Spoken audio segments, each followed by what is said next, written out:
Unashamedly, bring a song for everything you've done, for who you were. We just came to give you praise. Can't pick up the network though. Let everything that has breath. I still can't pick up the Wi-Fi. So we came with a song to give you praise. There is nothing you cannot do. All right. You have power over everything. None compares to who you were. All blessing and glory, wisdom and power. We go straight. Honor and strength belong to you. There is nothing you cannot do. You have power. You have power over everything. None compares to who you were. All blessing and glory, wisdom and power.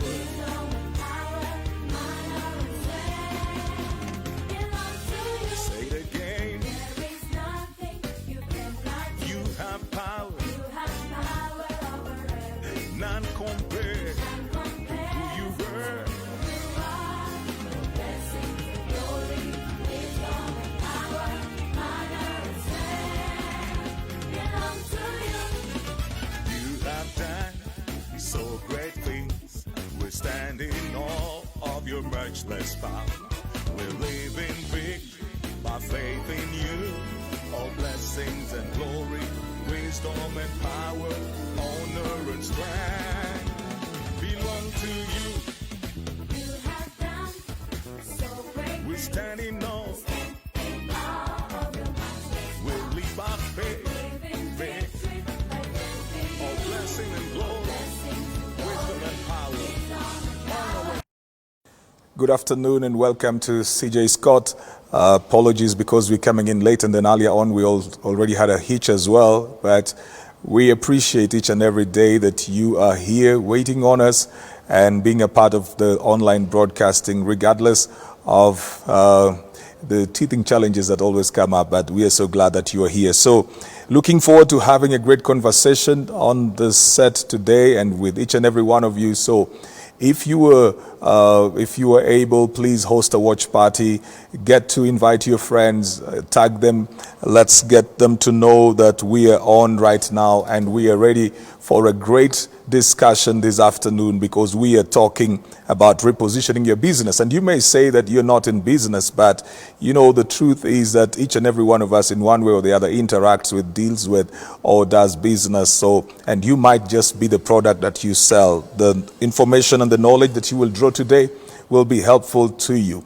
I would like to say on the onset that you need to subscribe to our YouTube channel, the Covenant channel, and follow on Facebook as well, Covenant channel, and then follow at CJ Atemo on all social media platforms. That is right here on Facebook, on Twitter, Instagram, and YouTube as well, CJ Atemo, so that you can keep getting the resources that we bring to you. I am delighted today to have with me two ladies and one gentleman.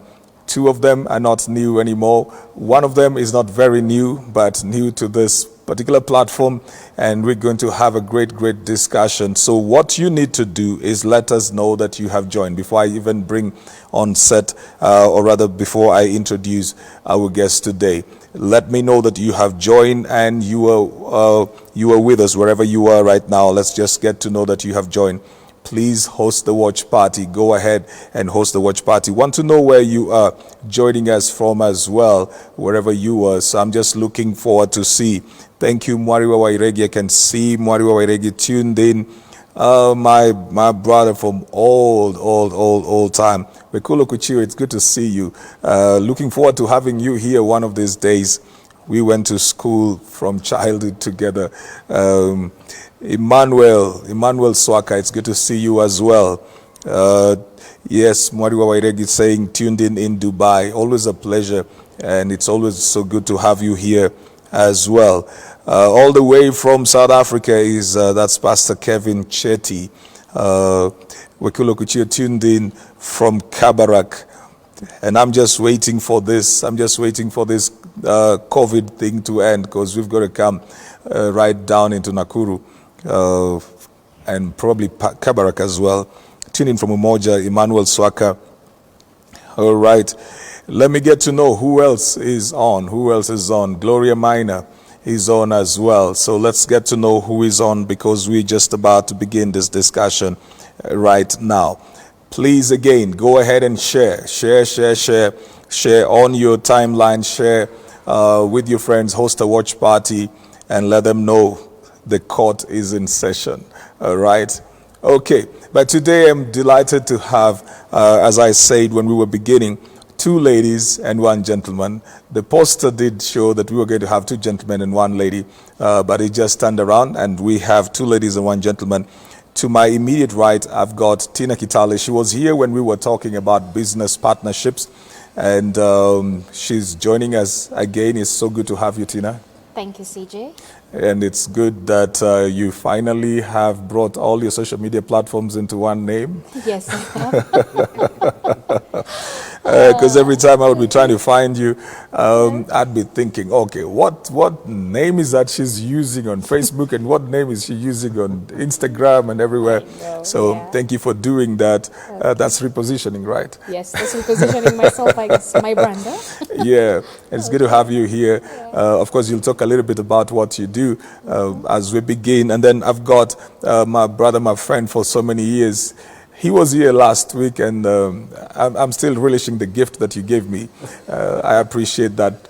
Dennis Njau is here together with us, the host of the newest and the hottest show in town. It is the Gold Mine Show. Apart from other things that he does, he's a banker, but then he's the host. Just started something amazing that we are doing together with him as well, the Gold Mine Show. Dennis, it's good to have you here. It's good to be back, man. I'm glad that I could earn a second spot again. And thank you very much for having me over. Well, I'm looking forward to the gift after the show. Absolutely. At the end of this show, I'm looking forward to another gift. Now that we started, we must continue. Yeah, man, you can't just mess up that. You can't just mess up that. Right. And then we've got one lady that several of you who have been on these platforms have probably interacted with her from a different perspective because she ministers together with us in church, but then she is an events person as well. On social media, you find her as Jacy Jess.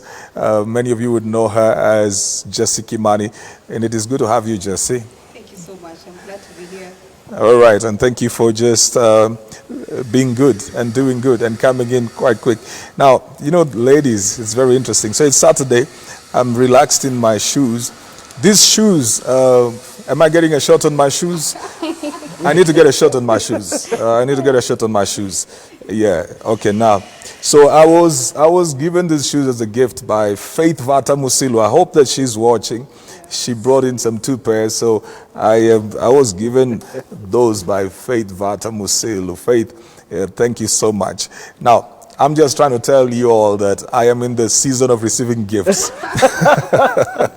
So don't be too hard on yourselves, and don't be mean on me. Grace Kunga, it's good to see you. This is another of my classmates from primary school. Right. It's good to see you over here. It's good to see you, Grace. Thank you so much for tuning in. Apostle Daphne Naila, good to see you as well. So, right, who else is here? Okay, we're talking about repositioning in business.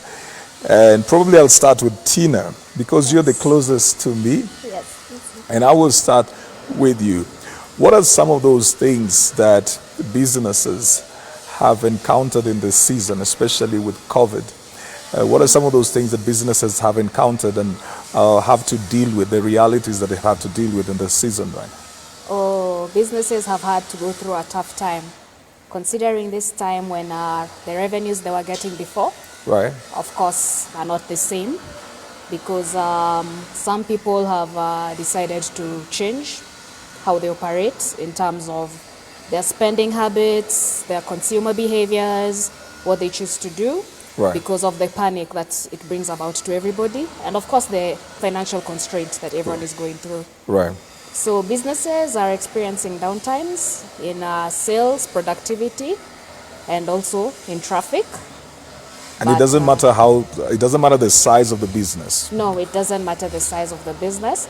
Although some industries are experiencing more turnover, depending on where you are. If you're a tech company, because more people are adopting technology solutions. Okay. If you're an essential service provider, you're getting it better. But if you're in the luxury goods, or sadly the airline industry, because no one is going anywhere, yeah, things But are a bit tough. okay, yeah, I've just read that the local flights are resuming in a few days. Okay. Yeah, I've just read that the president says in a few days then the local flights will resume. Yes. But generally what you're saying is that everybody has been affected. Everybody, one or directly or indirectly. Yeah. Yeah, there's been a shift somehow, definitely. All right. Every time we talk about business, Jacy, people are thinking, I must be running a company. That's why some people will, when you say we're going to talk about repositioning in business, they'll think, I'm not running a company. So I'm not really a business person. I just sell a bit here and there. So I don't consider myself to be a business person. But talk about the person, for example, who is at the lowest, who starts from the streets. Because there are people, and we'll talk about that, who had to go online, for example. Tina just said, when it comes to technology, then those guys have had a boom because most of the people have shifted online. But then there are people whose businesses are on the streets and it's the day-to-day and it's the mama mboga and all of those kind of things. Talk about those kind of people. Well, I'd like to say that one of the things I've realized that has been working for anybody who has small business is going to the customer, going to the client, taking the products to the customer who needs it. And I've seen that work very well. I see around where I live, a lot of people who've been doing taxis right now are selling vegetables with their booths. So it's coming close to the people who need the product. So one of the things that is strategic for you in this season and in this time is for you to be able to go to that person, deliver the product.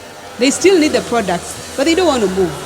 They don't want to go around town. They don't want to commute. They want to stay home. So what do? As a business person, you re-strategize. That's one of the things that is very key. You cannot continue doing things the way you are doing. You must re-strategize. So that's one of the things I've seen. I've seen deliveries on the door for vegetables because we want to still sell. People want to still eat, but they need to have them at their doors. Yeah. All right. But now,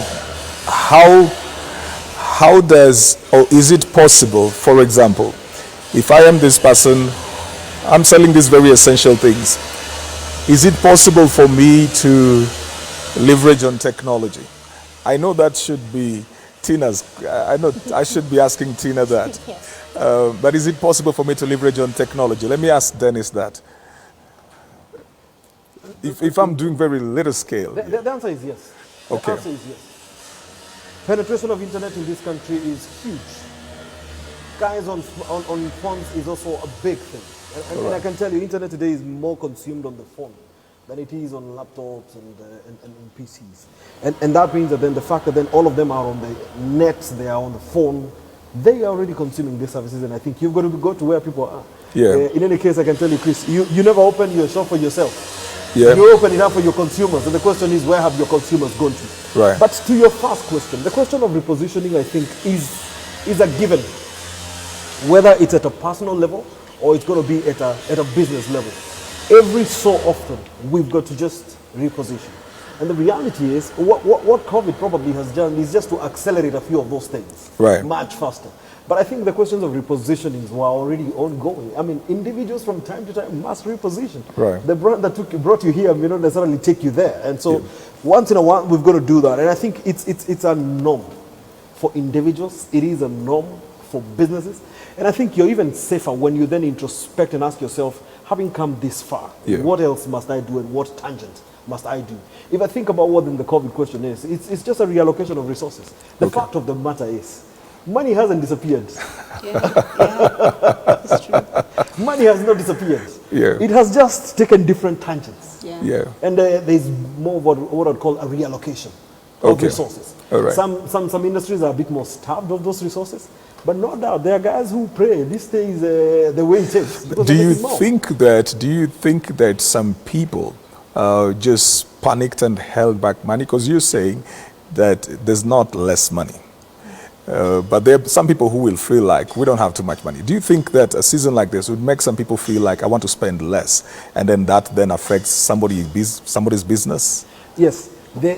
Of course, rule of thumb, when in scenarios like this, you'll find survival is important. Okay. And survival then means then do what you must. Yeah. Forget about what is luxurious and all Alright. of that stuff. But that's it. And in fact, I think it has been the encouragement that we've been given from many quarters. Just Right. don't do the extravagant things. Don't do the over-exaggerated things. Do the things that get you to go past this season. Because of course, as they have said, we are not sure how long we're in this situation. Okay. Unfortunately, it started off as a health problem that has also resulted into an economic challenge. Yeah. All right. I mean, we've had health challenges before that did not crystallize into economic situations. Okay. But in this particular case, yes, it has. But then, if you think about it, think about the guys who are manufacturing PPEs. Yeah. Probably yeah. before this, they were just trying to manufacture shirts which had no one to buy. But today, they cannot satisfy the demand. It True. is huge. True. And it is an essential commodity. And in fact, the question must be then, how do we even market them beyond the borders of this country? Because then, Right. if you think about the equipment, the medical, and I think the medical sector is receiving a lot of attention. Right. And there's probably a lot of investment going in that direction. I've seen local companies talking about we can now do ventilators. You know that there are a lot of guys who are now doing face masks. Yeah. It was not even a commodity we had a few years ago. Not even a few years ago. At the beginning of this year, Yes. you'd not have told me I'll wear a mask and I understand what you're talking about. Right. But today, it's an essential product. And that's why I would add and say that we must be flexible. Anytime you're in business, you must be flexible. Correct. You must move with the trend and you cannot be left behind. Right. You can't be rigid Right. because you have to flow with what's working. And I think the question of therefore repositioning is a question of then being instinctive enough Yeah. to understand what the shifts look like. Yeah. Right. To consume the data and the insights also available. Yes. To understand when the shifts seem to be moving from this direction to this other direction. The fact is this, CJ, there will be real losers in this season. But at the same time, there will be real winners. The way you're Out smiling, of you this. look like one of those who are not losing. Why would I be on the losing side? We are never of them that lose. Why would I be on the losing side? The thing is, there is data available, there is trends available, Yeah. and any business person then must be able to then analyze and ask yourself, where is it going to? Tina, you know, again, I want to come back to the person who is a beginner and the little business person that is over there.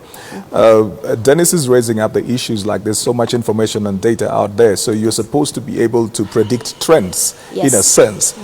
Do you think that we do that, especially when we're starting small businesses, or we're just looking for, I want to sell this so that I can pay my rent? Do we really use data when we're at the place of beginnings? No, people don't really use data when Right. they're beginning, and this is because they don't have much of it to begin with. The only basic information they'll have, like, okay, I decided to partner with this bank, I decided to target customers from this segment, I decided to market this product and launch this product. But more experienced businesses have a data advantage over the beginners because they've already understood things like customer behaviors, how supplier relationships work from time to time, how different financial resources could be, how different operations could be iterated together. You Right. see, the beginner does not have that experimental advantage. Therefore, Is it the system working against them, or it's just what I say, like Yeah. survival? So I'm not really looking at this thing yes. as the kind of business I need to invest time and information in. Is it the system or is it the person? It's definitely, it could be a bit of both, the system and the person, but Okay. the beginner always has the advantage of going with the trend and making it his norm. Okay. You see, more established businesses are already set in their ways, they're already set in how they do things, but this new person has the advantage of experimenting afresh as things Okay. have changed. All right. Therefore, after some period of time, the new person might have leverage over the people who've been there, because most people who have been operating in a certain kind of way tend to stick to their old ways of operation and Okay. tend to react more than respond. You see, the new person doesn't really have an option other than to make whatever is going on his norm. So you see, he has better chances of scaling beyond this period, Okay. and also as things go, because he's experimenting as he's going. So, Dennis. good work. You know, change is not a respecter of how big or small you are. Okay. Number two, ignorance is actually no defense. Scripture says, if you're going to get on a venture, count the cost. Right. Now, information, more than any other age, is available now more than any other time. Right. Your failure to use it is probably part of then the foundations of your own failure further ahead. Okay. Established organizations equally are faced with a challenge, because then if they continue holding on to the legacy way of doing things, this change will not be a respect of your legacy way of doing things. Right. The new guy also then, in fact, what information does is that it flattens the ground for everybody. Okay. And if you then are diligent enough to seek out for that information, then you will find that then a new company, a startup company today, can spiral to become a huge organization. An organization that has been around for a while that refuses also to change can equally have its greatest days in the past rather than in the future. Yeah. So I think, given the fact that we're in that information age, it takes just a bit of that effort. And please seek out for it. Don't hope. Hope is not a strategy in business. Unfortunately. You know, that's how we were hoping that the analog would stay. No. And we were had to be forced to go the digital In way. the spiritual side of things, Yes. hope is an important strategy. Yes. But, I mean, it's important you must keep the faith. Yes. But as a business strategy, hope is not. cannot become Yes. a business strategy. You know, it's interesting that you're saying that, because even now, just the social media alone, it said there are more viewers on YouTube than there are viewers on the television stations right now. Like what would look like the big names cannot be compared to the consumption that is happening in a place like YouTube or social media. So even the big guys have had to be getting on now on. You know, you'll find their news on something like Facebook, where, because people already are finding news on Twitter, real time. And then you are waiting to announce it at 7. It happened at 9 a.m. And these guys brought in the photos. I would not be surprised, CJ, when you have more followers than some of our local media stations. Yes, Because then the ground shifts in that way. Yeah. I would not be surprised. So when you talk about information, then leveling the ground, I think technology has done that as well, Jacy. Yeah, and I think the public or the normal mwananchi adapts quickly than the people offering the services. So Okay. they become so slow and people are catching up. That's why you'd find people are able to find their news early, and by the time you're bringing us the news, it's too late. So we are switching to other things. We are growing our knowledge. So you're thinking, I don't want to watch news. I already know that. So let me go to YouTube, learn something new, and get better. Because now we have realized that we've been watching people on telly for a long time, and they're becoming something. While we are still small, while we are still less intelligent, and we are less equipped. So people will switch on you while you're still giving us news for that is old news, and. Is that what happens with the PPEs as well? Like while people are still talking about we need to bring this thing from China, some tailors just decided. Yes, absolutely. We're not wasting time. Absolutely. Yeah. And this is where now we use leverage social media and say, if we can produce it locally, Yes. and there are still many other countries that are in need, how do we leverage the moment Yes. to also position Kenya as a manufacturer Yeah. and as a producer of these products? Because then the greater we can do this, then it means that then, one, we create employment locally. Yeah. Right. Two, we bring then the forex into the country. Yeah. And three, we assure ourselves of prosperity. And effectively, even from a positioning perspective, because sometimes business is also about positioning. Right. We then position Kenya at a different pedestal altogether. Yeah. All right. And I every day I pray we could use our social media better than we do today. Maybe I've said this until it almost becomes cliche, but I wish we could package. I Yeah. wish we could package the beautiful things that this country has to produce. I Just- think And push we it out wait there. to be perfect. So You know, perfection is a journey. yes, The day you become perfect, just understand you are too late. you're too to get late. into the market. Yeah. So go wrong, do your level, do what you're able to do, and get out there in the market. What are some of the opportunities, though? Let me just bring that talk here. What are some of the opportunities, Tina, you think that we have currently? And for any business person who's out there, well, I know Dennis mentioned something like the PPEs, but what are some of the opportunities that you think are available right now? The opportunities are widespread, Okay. depending on the different industries. Because somebody may say, oh, I can't venture into luxury goods because it's a hard time, nobody will want to buy that. But you can see the first recession in America, it even brought about a theory called the lipstick effect, whereby people were going through a recession, but cosmetic companies were booming. And people who were not into the cosmetics were going into other sectors such as the beer companies. Funny thing, today morning I called one of my clients who's actually an online liquor store person. He told me, yes, high-end whiskeys are still going the same like they did before. So it doesn't really matter the product But you're this is in. a drinking nation. Yeah. I think That's true. yeah, we're Yeah. going to talk about the role culture plays in The raw that. culture Yeah, and yeah. in different industries. But I think there always is a market for everybody. Okay. The same way Dennis was saying, like, it's just about the reapportioning of the resources and the funds. Okay. And which business will tend to think, like, beyond just dealing with the situation to thinking, like, how will we get even post the situation? Right. And what scenarios can we make the norm of operating within our businesses? It's not just about solving the problem you have. Okay. It's looking for more problems that will come from the problem you have. You know, you've said what you talked about, the high-end whiskeys are selling even more, and I'm thinking, Yes. could that be the social problem that was created by the fact that now people are locked up in their houses? So Yeah. you're thinking, those guys must be stressed in that house.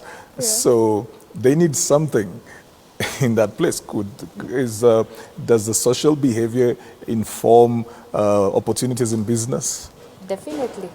I would say yes. And that comes from people who are strategic and people who are optimistic. You know, you're strategic when change comes, so change doesn't shock you. Right. So when change doesn't shock you, then you get the profits while people are losing. So they will deliver the beer, they will deliver the good wines, and people will be able to enjoy that at the comfort of their homes. So it's just being flexible when it comes to change. So how are we flexible when it comes to change as leaders, as owners of organizations? You know? You're talking about the flexibility, but I think I was also picking up both from Tina and from Dennis that the anticipation. Yes. Like, you're not just looking at the problem that there is, you're actually looking for problems. That will come about based on the problem that is. Yeah. And that's why people would say, like, would tell you while you're, as a pastor, you looked like you were ready for COVID, you know? It's not like you were ready, but you had started working towards getting onto social media. It's the same way when it comes also to business. You must look at... Well, I know Dennis has repositioned himself, and so now he has a show. Look, Go ahead. no matter what happens, there are some needs that will remain. Yeah. And those needs, we must eat. We must feed ourselves, we must dress up and all of that stuff. And I think one of the things that COVID has actually taught us is to do this social distancing that I see us doing here. Yeah. And convenience, bringing stuff to where people are. I think two big winners of this position. One is delivering convenience. Okay. Digitizing how you deliver your products. I think today's customer wants to know that then the bash is going on, and whatever we stock we are running out of, you will deliver. And the fact that then you can deliver and we don't need to stop the bash, I think that continues. Right. Getting to play it on the digital platform. Again, I said, we are not opening the shop for ourselves. Yes. No entrepreneur opens it for himself. You're opening it up for your customer. So the question is, how are your customers' consumption habits changing? Yeah. And how do they prefer to do it? And just being on the edge of it and just ensuring that then, as they change, then we are there with them. Well, Betty Jet tuned in from UK. It's always good to have you over here, Betty. Then I see Geoffrey Kilonzo. He was supposed to be with us today. Unfortunately, he couldn't. And he says today's entrepreneurs need to study consumer behavior. People's priorities have changed. And so some products may become irrelevant. Interesting that, Tina brought up the issue of that during the Great Recession, Yes. that cosmetics The lipstick theory. cosmetics Yes. became a booming business. Not booming, but Okay. it realized profits. Not booming per se, because it realized profits. So Yeah. there's always a double-edged sword. How do you even reconcile that? Yeah. Like, because we're talking about that the luxurious stuff. Yes. People don't spend too much on it. Yeah. So why would cosmetics, Jacy, why would cosmetics sell during recession? What's going on? Is it a psychological problem? Is it that people are stressed so the ladies feel like I need to look better? What's... Exactly. It's now when people start looking at themselves, they're like, let me get the best out of me. Let me look good. Let me feel good. You know, people are selfish. So if they realize you're not offering something, they will try and get it from themselves. That's one of the things I've realized. When there's no supply, you will always find yourself drawing from yourself. There's so much within you. You will realize you're pretty, you give yourself more time and attention, and you realize, oh, I'm beautiful. So that's why women would go in that direction, because they have more time. They have realized nobody's paying attention, so I don't pay attention to myself. So I'll eat well, and I want to look good. I think in this Because one, people I are think in this particular season, Yeah. I think in this particular season, cosmetics are not doing very well. That's just my thinking. Because I mean, of who's the using the lipstick when there's a mask? I know. You see, I think in moments like this, and I think to the point Geoffrey just made, there's a logical sequence in terms of then how you reposition yourself. Number one, I think all of us immediately first switch to survival. Right. Yeah. But then as we then get into survival, then we begin to ask ourselves, and I think survival is just saying we can't afford to be extravagant about anything. We've got to then sustain ourselves. Right. And the thing is this, CJ, the thing we are seeing now, it has happened before. Right. There is nothing new under the face of the sun. That's just a statement of fact. And once then, what am I doing as I do survival? I am also investing time to study then where is the shift going towards. And as soon as then I go towards studying where the shift is going towards, then the third thing is that then for me and the team that I lead, I've got to then begin to focus them on what the new normal looks like. Right. And of course, we will test our business model one way or the other.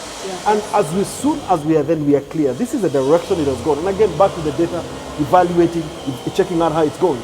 Then from there, then you create then the sense of urgency as far as delivering that new direction. Right. The fact is this, the guys who adapt quickly, like any other recession, there's always like a 20% of institutions or businesses that survive faster than the others. Yeah. And also make huge gains than everybody else. For some of them, permanently shut. But for some of them, you're agile enough. It's just like the network marketing. The people who come into network marketing first are the ones who get the big catch of the fish. So you've got to be opportunistic all the time. I want to, Dennis, I want to ask you something that I know I will have to pay for this later, because I'm not very sure that you even would have thought I was going to ask it.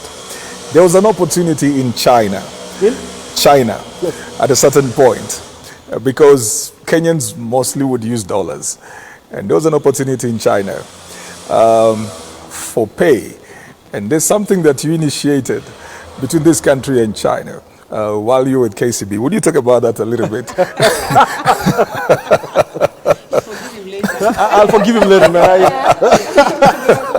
Well, the thing is this, I think it goes back to just evaluating and understanding the trends of how people are transacting. Right. So if you think about it, there was a lot of trade going on, and still remains a lot of trade going on between us and China. Yeah. And there are a lot of people who would fill up flights just going all the way to China, but they didn't have a mechanism that was proper for, I keep saying, if you wanted to make quick money, just go and carjack one of those, if there's anything like that, one of those flights. Man, guys have starched up cash all over the place and all of that stuff. And we said, is there a digital instrument that then can be utilized to do this? And effectively what we did was to then provide a digital rail for payments between Kenya, and actually not just Kenya, but East Africa in general, and China. And effectively what was it saying? That you no longer even need to then fly there.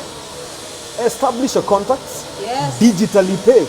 The amount of money you'd have used to then doing your flight, save it and reinvest it as capital into your business, and then you got to do a whole lot more.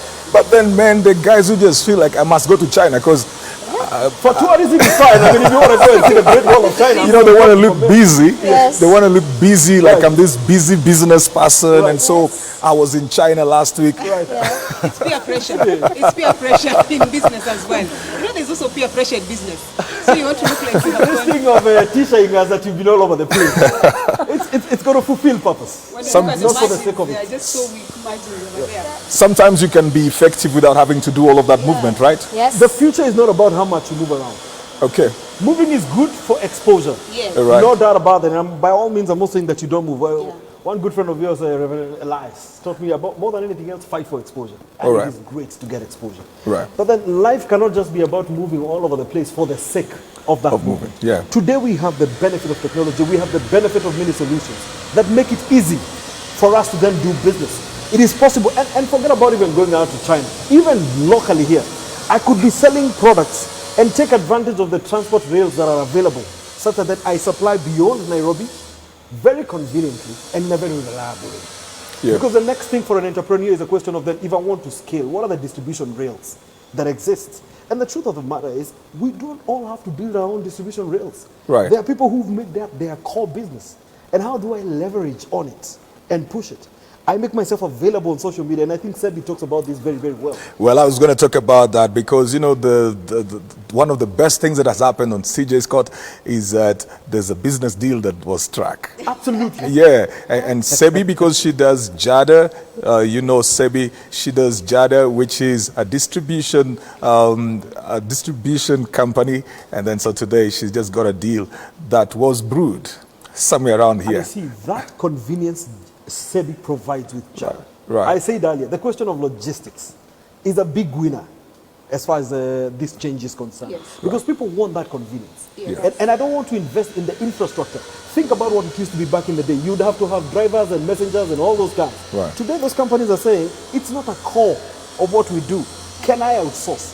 And to the question you had asked at Tina earlier, where are the opportunities? Some of the opportunities are going to be in the opportunities for outsourcing. Okay. Because then as we move forward, even corporate entities will focus on what their core is and allow partnerships to do the non-core. All right. So I'm going to invite Sabi and Jara and say, man, when I need to move mails around from here to there, it's really not the core business that I do. It's true. And I can focus on my core. I'm actually remembering a friend of mine who is in the transport industry. Right. Immediately they closed the city and was doing up country. He removed all the seats from the buses and is doing transport of food and parcels and stuff like that. While others closed their businesses in the transport industry. It's about being able to switch quickly. It's about being able to adjust very quickly. Yeah. There's a kick, a quick, Yes. somewhere around, I think it's somewhere around something. So when everything was shut down, they say that their biggest sales would come through events. That's what I have. So there would be these events over the weekend. And then now there are no events, there are no weddings, no events. But then they went into this element of, we'll do the deliveries. And I hear they're doing well. Yes. Yes. Forget about the reported one. So I live with a baker in my house. Yeah. CJ, I live with a baker in my house who runs a cake house. And I have not seen her busier than this time around. Absolutely. I've not seen her busier. In fact, I've seen her even introducing new recipes on this and doing deliveries to various places. Yes. I mean, consumption continues. It does. Consumption continues. But how it is consumed may vary. Yeah. Good to see you, Amy Joy. Always good to have you all the way from Texas as well. I saw George Barry all the way from London as well. Good to see you. Kirimi Douglas saying, be flexible in business. That one is watching us from Eldoret. Let me just see who else.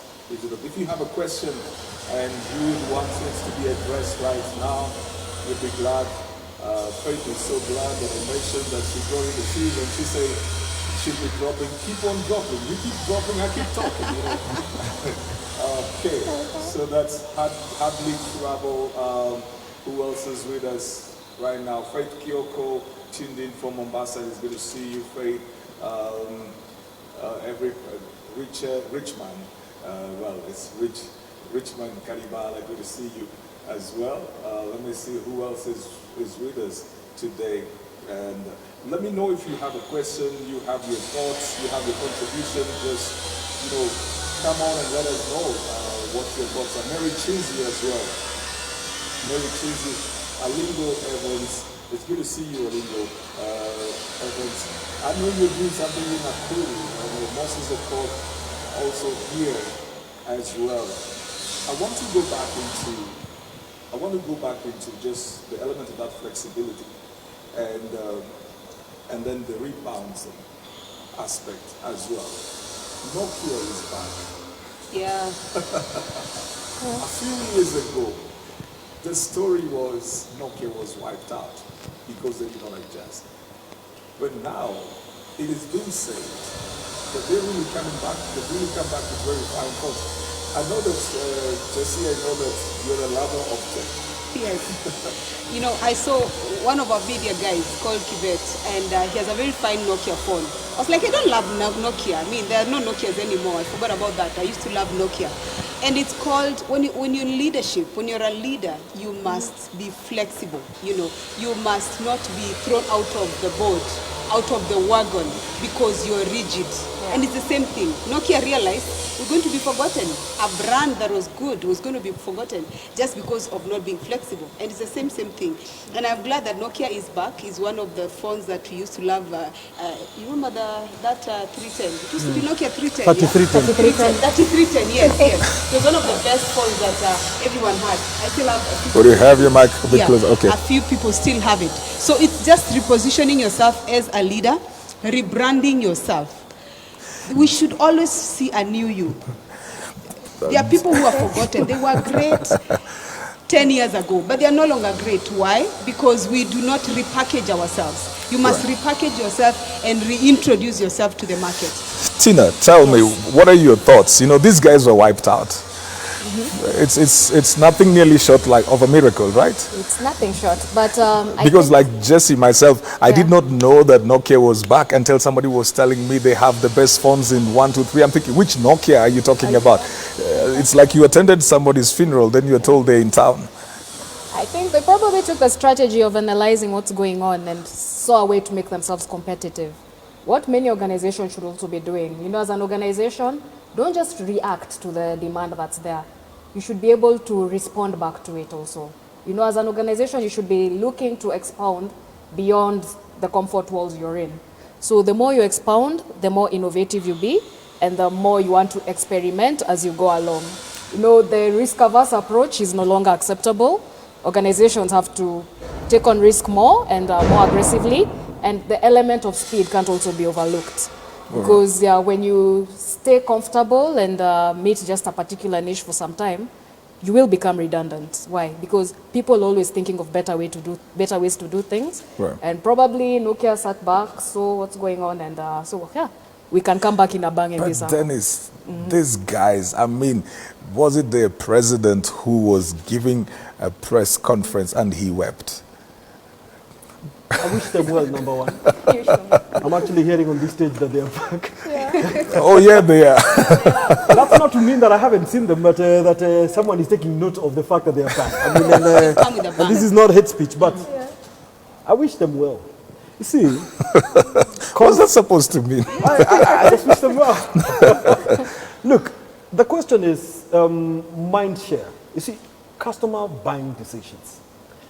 You've got to be at a certain position in their mind space for them to even think about you. Right. If you think about all our children today and anyone below 35, probability are they don't even know that brand. And any references that they make about it does not sound to be very, very positive stories. It sounds like it was a genesis of where we all began, but after the genesis they were done with their role on the script, and then we've moved on. The reality is the space is very muddled today. And it's painful for anyone who had a market leadership position to lose it, because then you come back to compete with people you didn't need to compete with in the first place. Now, it's going to take a whole lot more effort and a whole lot more energy to even build traction. I mean, today we have cheaper phones. For $10 today, you can get a smartphone. Right. All right? And we also have other people who've invested heavily and a lot. And I think it goes back to the pain of lack of agility in business. Don't you take it for granted that customers still troop to your shop. Yeah. Take care of the business you've got. Understand your customers and seek to do more than the average guy gets to do. Because then, unfortunately, markets are generally very unforgiving.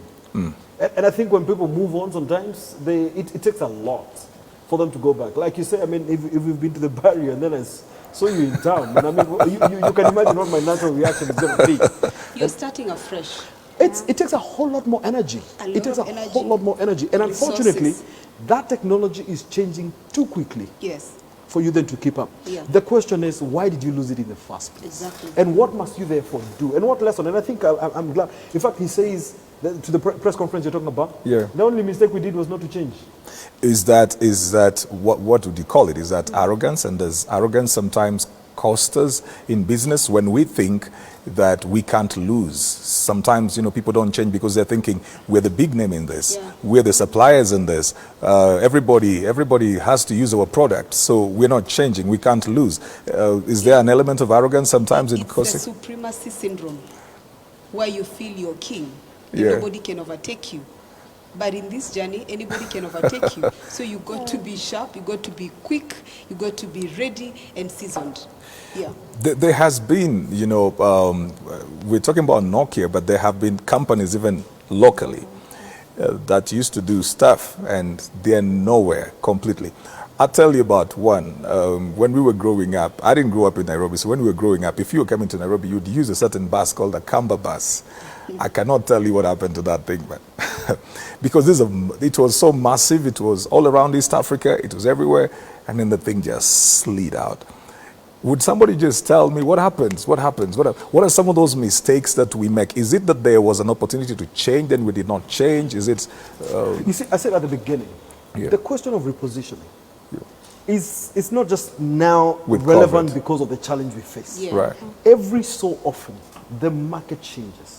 And sometimes it's even good for you to then initiate it from within. In fact, if you think about some of the progressive organizations, they'll actually initiate change from within themselves Yeah, before yeah. it comes from outside. Because unfortunately, when it comes from outside, it's outside of your control.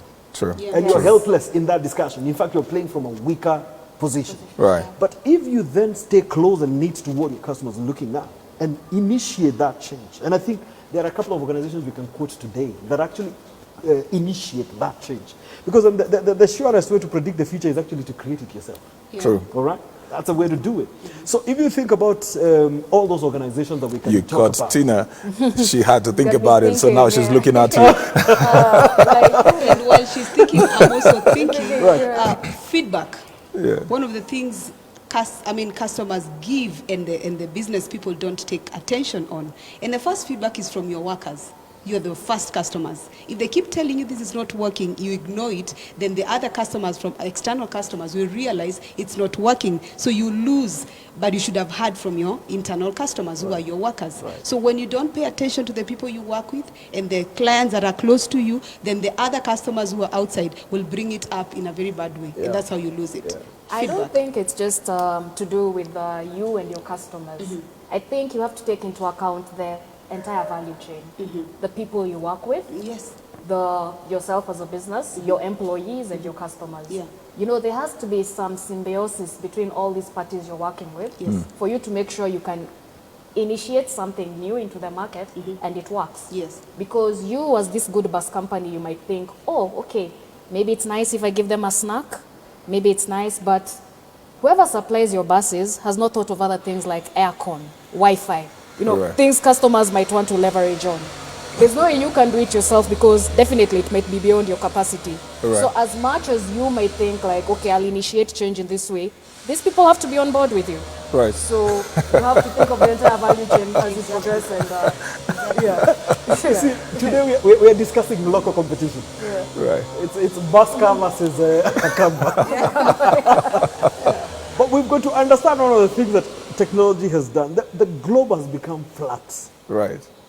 And today, whether you like it or not, the competition you have, even from multinational organizations at your store, is significant. That's true. Today, the pair of shoes that Faith got you, it's also possible for you just to go to Amazon and get it in. Right. All right? And you can no longer stay ignorant of trends going on within competition. And you must then ask yourself then, beyond looking at Mama Nyokavi's shop, which is right next to yours as your competition, think about it even in the banking industry. I think 1997 I go for this conference and they say the biggest competition to banks is likely going to come from mobile telephone companies. Yes. And it sounded laughable at the time. But aren't those the realities that we're seeing? Yeah. And the reality is, for anybody, competition is coming from the most unlikely of whoever. And you've got to stay ahead. And therefore, it gets me back to asking the question of, how well are you studying your market? And how well are you keeping abreast with what's going on? How well are you capacitizing yourself to keep on serving? And therefore, how well are you positioned? Not for the past, All right. but for the future. Tina, because you're Yes. into fintech. Yes. Now, the other day, somebody actually just gifted me, and they gifted me with Bitcoin, and it was good. It was good. Wow. Because Dennis is huge on the globalization Yes. aspect. He keeps on saying, hey, let's not talk just about Basca and Akamba and whatever, because everything is global. If I am trying to leverage on the international market, what is the role of cryptocurrency? Wow, cryptocurrency is a very sensitive topic, and whatever I say might That's when offend many Dennis had to people. take water. Yeah,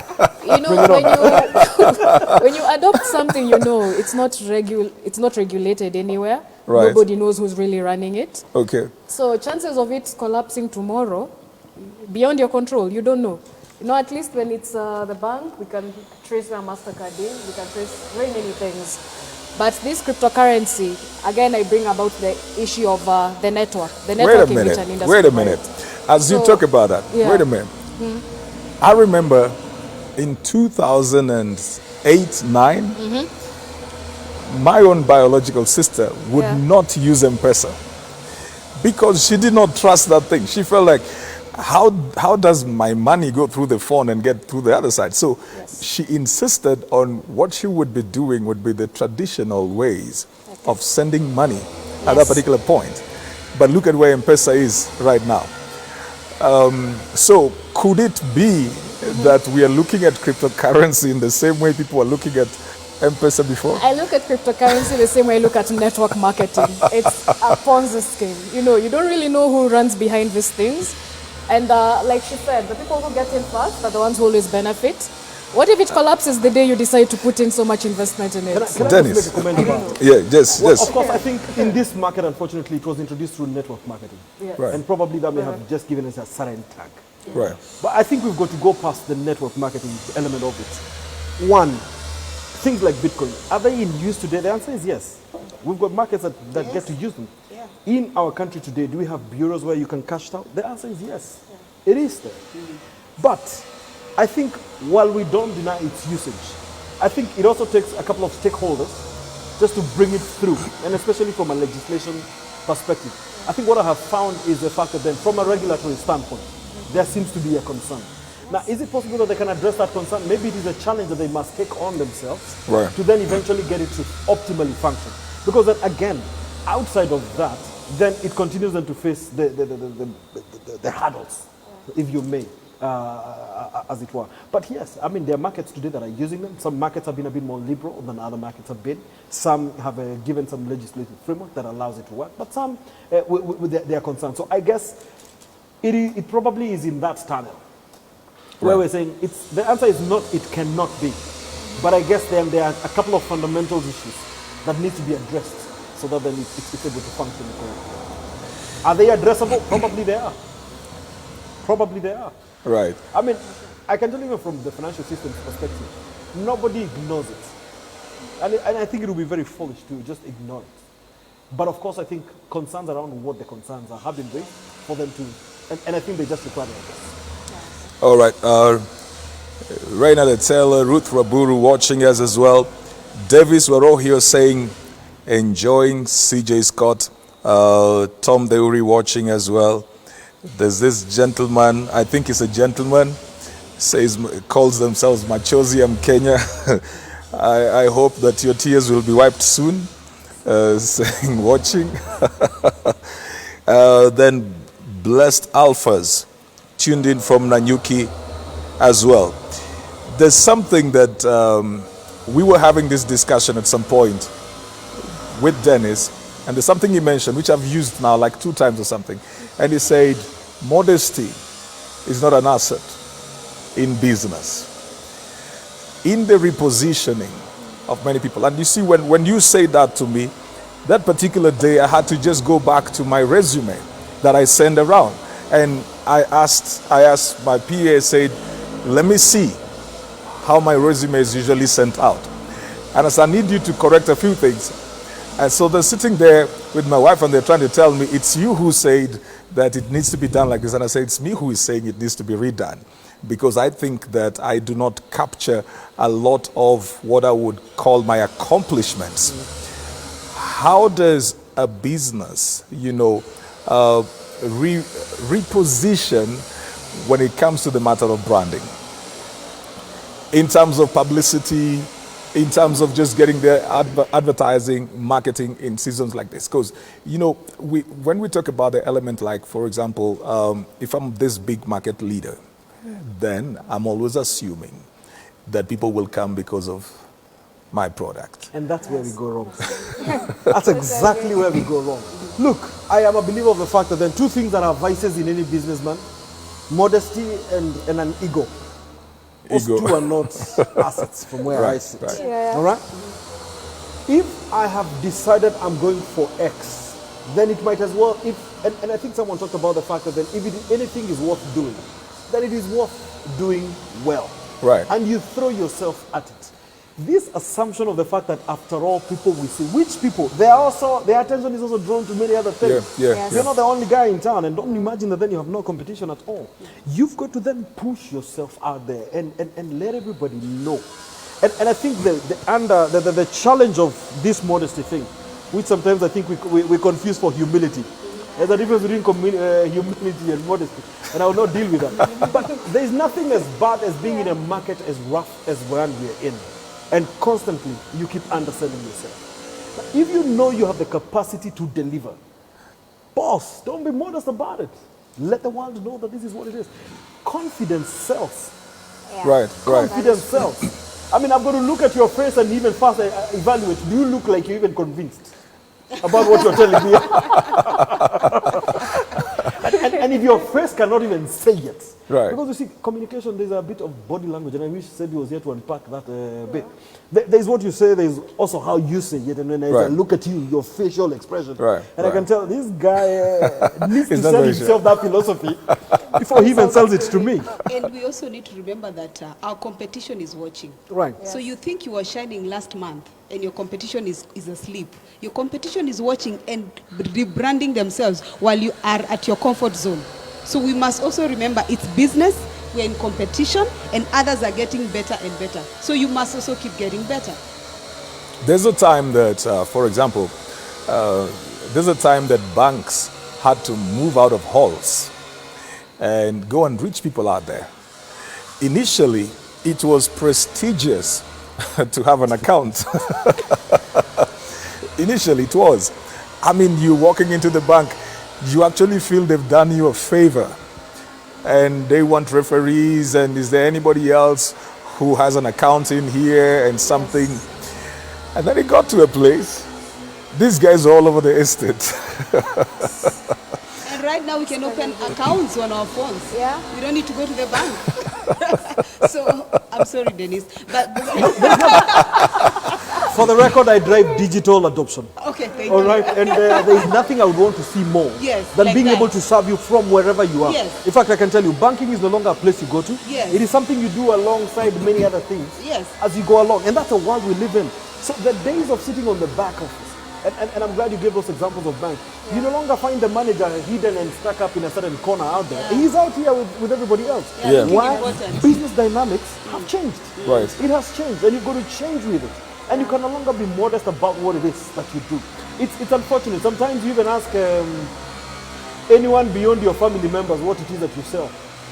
And no one beyond your family members can talk about what it is that you sell. And you consider yourself a businessman. Look, today if Tina started singing, and she comes and tells me, oh, I have this album, please buy.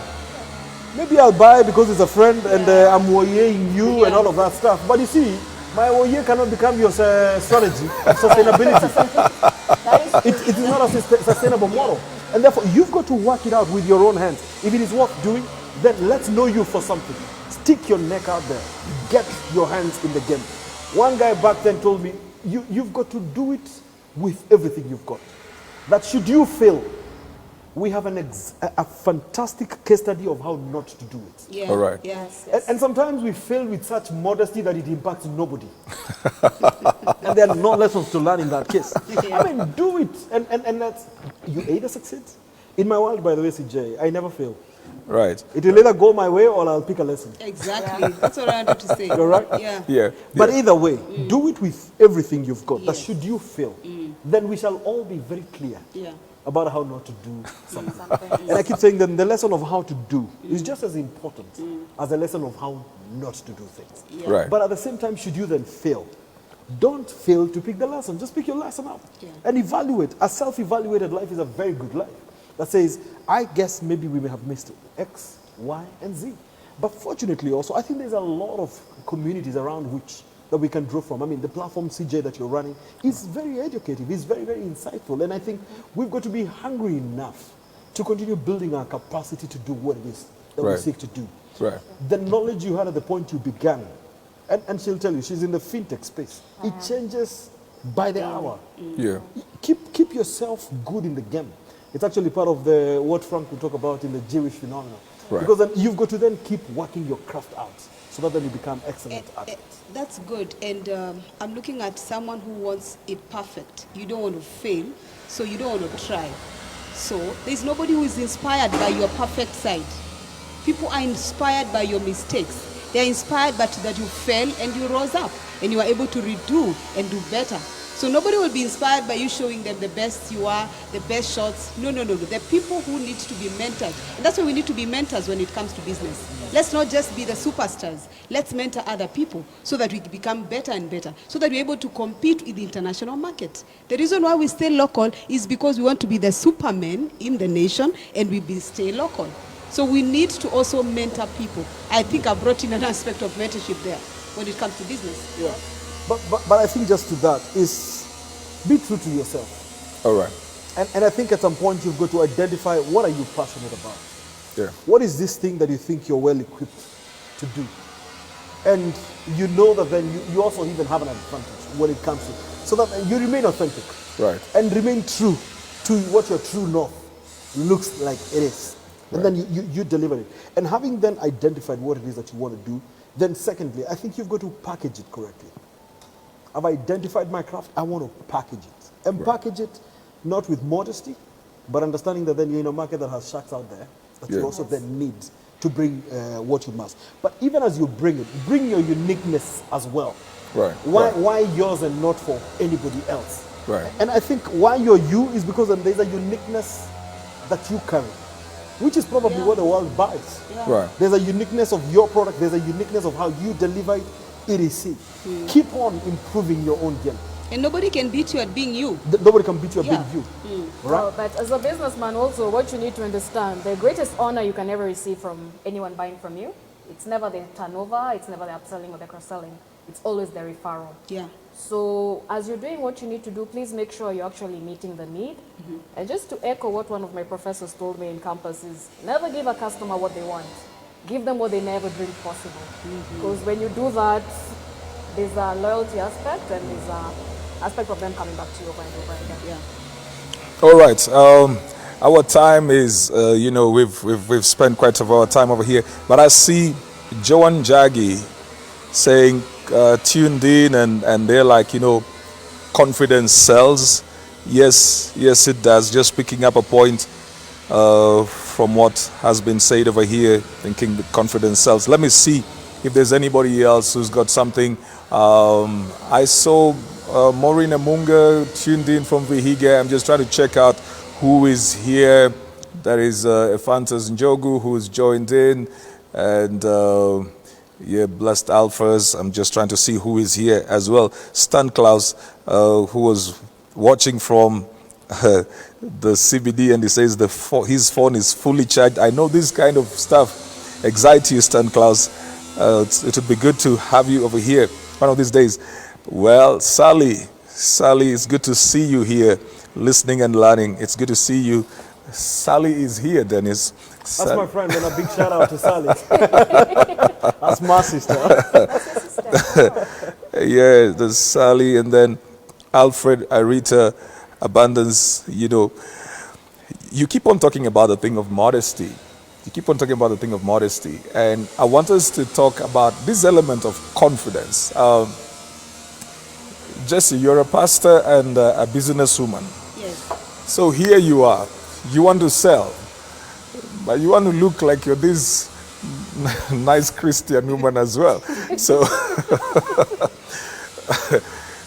do you think that sometimes people's faith can interfere with their business positioning? I'm trying to, yeah. Yes, I think that's very right. Most of the time we want to act holy, and we don't want to get into rough places. Because I know that I know you're in events, and I know sometimes you struggle charging people. Yes, because you want to be merciful. But it's about who you are, number one. What package are you as a person? Number two, what value are you giving to these people?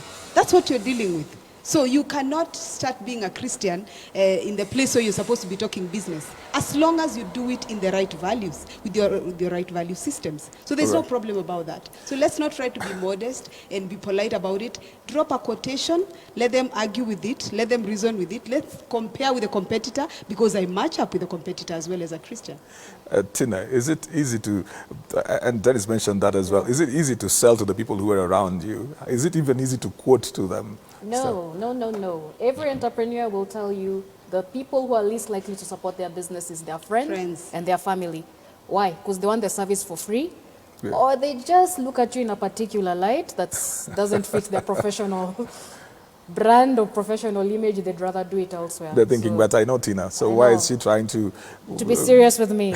Yeah. Actually, what they do, they want you to give them the quote of how you bought the products that you need to sell to them. Yeah. They want to buy it at the market price that I bought it, and I need to make my margin. Or they even want you to show them the where you breakdown. bought it. Yes. So they want me to take them to my manufacturers, to my distributors. Those are my friends and family. Dennis. So they're like, it's okay if you're left with this amount of money. That's very unfair. So in the name of modesty, we do that, and that's how we go wrong as business people. This is very disturbing. Yes. Yeah. It is very disturbing. Number one, commerce and business must have a clear distinction from the question of spirituality, in my view. If Pastor Jacy wants to become a pastor who is supplying and wants to still be a pastor in the transaction, chances are very high she'll close that business before she goes too far. Right. By the morning. And the thing is this, Pastor, I mean, we can't also allow ourselves to be stereotypes. Yeah. That just because I'm the pastor, I cannot do a commercial transaction. I think those two things must be very, very different. Right. Because then, and I think it's a bit of priests and kings. Yes. As a priest, let's meet on Sunday, let's do what we must. But when the king goes to govern, Yes. I mean, we have a new president, is it in Malawi? Yes. Yeah. I can guarantee you, he's there for serious commercial conversations. Yeah. They can't just be spiritual conversations. It's great that he has a strong spiritual side on him. Yes. But I think when it comes to the commercial trade and negotiations, Yes. I think it's going to have to be different. Commerce is governed by contracts. Yeah. Commerce is governed by returns and the rule of ins and outs. And therefore, I think we've got to separate this and allow ourselves to, yes, become the great men and women of God. But when we also go to the marketplace, we must also deal with the language of the marketplace. Yes. And deal with that for what it is. You know, Dennis, you talk about that, and I'm just thinking, I know you were involved in a bit when there was Soul Africa in September. Right. And so Teddy Jakes was coming in, but he's coming in wearing a different hat. And so you hear people will say, but that man is supposed to be a pastor. Why are they charging for this? Do you think that element of being caged in one way, that I've known Dennis as selling this, now you are trying to sell something else, and I'm struggling because I know you were selling this. You know, that's the stereotyping I'm talking about. When you stereotype me, you put me in a cage. And when I allow you to stereotype me, then I also get into a box and you limit what I could do. So how do I break this? How do I break I've got this to thing? understand that when I'm in this environment, see, what Pastor Jacy preaches to me every Sunday becomes a foundation for my values in wherever else I go. Right. All right? And I will do it on the anchoring of the values you have taught me. But when I go to do my business, I mean, and you give a good example. T.T. Jakes is a serious entrepreneur. Right. And an amazing preacher as well. Preaches on Sunday, Wednesday, and any other day. But when he goes on a business table, it's a business transaction. For your information, even when he came, he talked about he actually sits in the Dallas Chamber of Commerce. Right. Sitting with other multi-billionaires in there and Right. discussing how then commerce is going to run. But I think it is also the capacity within me. Forget Okay. about the external. Right. Within me, because it must start within me. Right. I've got to then understand which table am I on. If I'm on a spiritual table, we will transact from a spiritual dimension. All right. When I go to a commercial table, Yeah. I will deal with it from a commercial perspective. Right. When I'm in the marketplace, And that's why you must teach CJ, people. I will do it from a commercial perspective. And I've got to distinguish and separate all these natures of engagements. All right. Yeah, I agree with him. It's all about the communication you leverage out there and Right. how you interact with your customers and who your customers are. For example, if you're getting people to come to your church, of course, your marketing strategy can't be the same as somebody getting people to buy their shoes or their clothes. Right. It's all about the messaging behind it and Right. the positioning and also the network you're in. You know, like maybe you people know you as a pastor. You could use your business partner to do that on your behalf because I know the perception people have. They never want to see somebody they know Doing taking something. too much from them. No, not it, but taking too much from them. Like, okay, so he wants me to go to his church. He still wants me to buy his wife's cakes. And he still wants me to buy his shoes. You know, you have to also be sensitive But as you're people have no communicating. problem So, yeah. walking into what was the former Nakumat and being told Yeah. all under one roof. But you see, Nakumat is a retail. That's the brand it is. I think it's the mindset It's a of the retail, service yeah. provider and the Yeah. mindset of the consumer as well. Right. Yeah. And it's about with the time we began to change. And it goes back to the same question we were discussing PPE here. Tomorrow you'll hear a guy telling you if it is from China, it's better than the one that we are making from Kitui. There's a funny When shall thing we I ever saw, build our own? Dennis, just before you go, there's a funny thing I saw the other day because India had started saying, boycott China. And so I saw a funny story that China was actually printing the T-shirts and the caps written. And it's ridiculous. I don't think so. I think when you make your weakness your strength, you win. Definitely. Yeah. And therefore, I think this You syndrome win. of saying I must get it for free from Tina because she's my friend.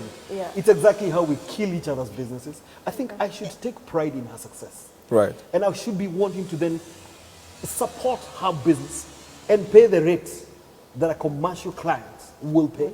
And after I'm done with it, I also go and tell my friends, by the way, Tina is offering some fantastic platforms on fintech, and you may just want to consider and work with her. So And do I you also- think it is advisable, for example, I'll come back again now. We've Yeah. talked a bit about companies, so let me come back down now to the general person who's just trading. Do you think it is advisable then, if I'm going to start this small business, to move away from a place where people are familiar with me so that I don't have to deal with this barrier? CJ, if your location is a limitation, then don't limit yourself to it. All right. Sometimes I've seen people literally move to a different place. I'm sure tomorrow is Sunday and you'll be telling me, Jesus, had he continued doing it where he was born? And I'll be saying, this boy we know. And I think it's important for how you introduce yourself to the people. Yes. You can always repackage yourself and reintroduce yourself to the people. You keep reintroducing yourself to the people, they will get familiar with the new you and they will adopt the new you. So even if you're changing business or changing location, it's about you repackaging yourself and rebranding yourself. Is it easier to reintroduce yourself to the people in the same place or start somewhere else? Which one would be Of easier? course, I it's think easier it's to easier begin a different place, but it depends on how aggressive you are Right. and how strong your personality is. That's why we cannot be modest when it comes to marketing ourselves and putting ourselves out I there. think at the end of the day, you must ask yourself, what serves my ambition and my vision best? Okay. If the answer is reintroducing, then it's a I'll war I can't introduce. lose. Right. If the answer is the re-establishing somewhere else, so be it. At the end of the day, you've got to have a fidelity to your vision. You've got to have it. And I keep saying the means there could vary. Yeah. Right. But the vision must remain steadfast. Right. It must remain steadfast. All right. There's a book that I read as we conclude. There's a book I'm actually reading, and this gentleman talks about, if you cannot spend a dollar, if you can spend to get one customer, you're not in business. If you will not spend just to get one customer, you're not in business. If you are this very frugal kind of person, you're trying to see how to keep everything, you're not spending to get one person. You're not in business. And he says this, that most of us spend so much time trying to build a product, and we forget that this product, trying to build it to perfection, it may not actually be meeting the need of the people who are out there. Okay. They don't care too much about the perfect product. What they care about is that this thing meets their need. Yes. But let's talk about this element of if you cannot spend money to get one customer, you're not in business. Tina?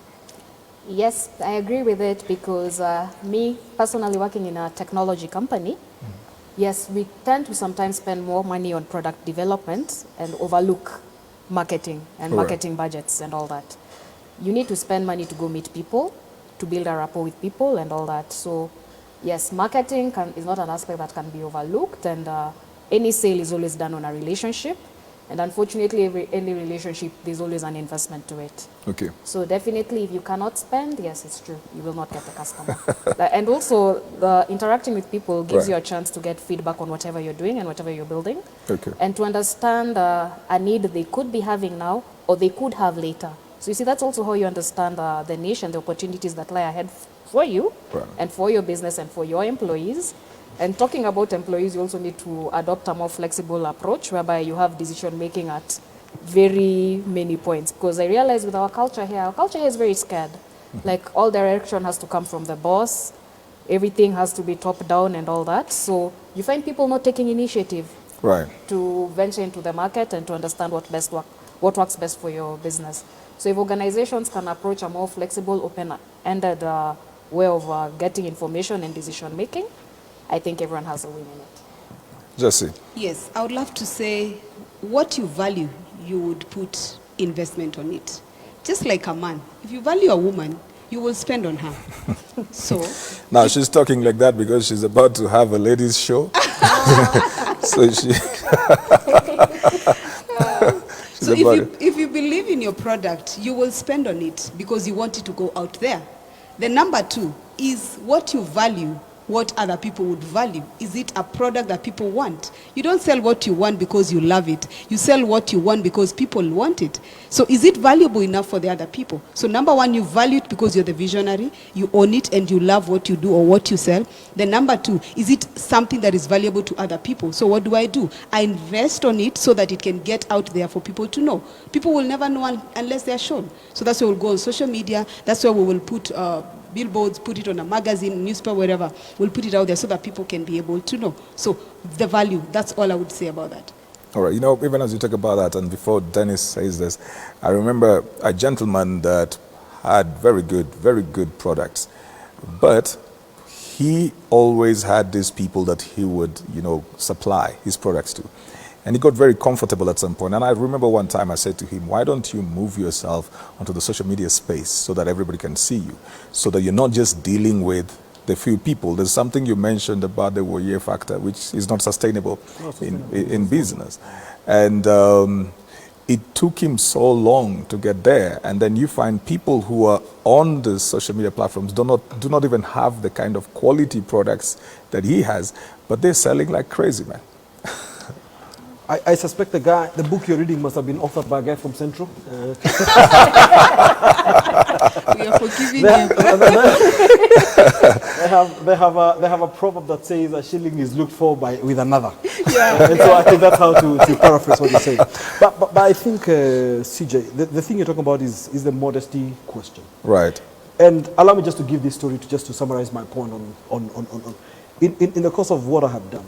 I've received very many people from across the globe who've got these many solutions that they including want to sell. myself. Including yourself. Right. And effectively, they'll do you an email coming from a different geography and all of that stuff and say, we'll be in Kenya, we want to see you, and EDC. And, well, sometimes you give some audience, sometimes you read and say, no, maybe there's not. So when a guy eventually shows up, man, he comes with his card, his business card, and as soon as the meeting is starting, man, he's got this huge title on his business card. Of course, it also followed on the email address that they had. And I have decided to become curious enough just to interrogate, what does this mean? Because in some of these titles, you're not sure what they mean. Yeah. And by the time you dig in and understand what this guy actually does for where he comes from, You then get to realize that he's a guy who holds the spanner for the big boy, and his job is to keep carrying the spanners around. But he has elevated himself in packaging. Right. All right. In fact, some of them don't even understand the technology of how it works because then they're just holding the tools Right. for the big don. Right. But in positioning, they position themselves as though that company would stop if they were not there. Right. Right? Right. In the meantime, local guys who can do probably way better than these guys suffer from some lack of confidence that positions itself. And effectively, then what we end up doing, we completely undersell ourselves.